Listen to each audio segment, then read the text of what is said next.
দীর্ঘ সময়ের পর তাহসান ও বিদ্যা সিনহা মিমের মিলন এবার বিজ্ঞাপনের মাধ্যমে। বিজ্ঞাপনটি পরিচালনা করেছেন আশিকুর মাহবুব। এই দুই তারকা শেষবার একসাথে কাজ করেছিলেন 3টি নাটকে, আদার হাব, অবশেষে ও মুখবার হলো তার স্বাদ। এরপর তাদের পথ আলাদা হয়ে যায়।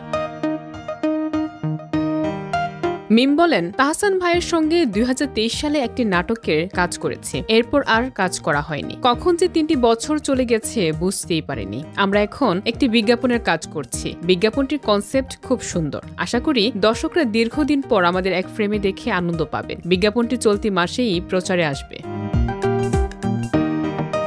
তাহসান ও মিমের পৃথক জীবনে এই সময়ে নানা পরিবর্তন এসেছে। তাহসান অভিনয় কমিয়ে দিয়েছেন, কিন্তু সঙ্গীতে করেছেন নিয়মিত কাজ। মিম সিনেমা ও বিজ্ঞাপনে ব্যস্ত থাকলেও এবার তাদের এক ফ্রেমে দেখার সুযোগ মিলেছে। সোশ্যাল মিডিয়ায় ভক্তরা উচ্ছ্বসিত। দীর্ঘদিন পর এই জুটিকে একসাথে দেখার অপেক্ষা এখন কমিউনিটির মধ্যে বড় আলোচনা তৈরি করেছে।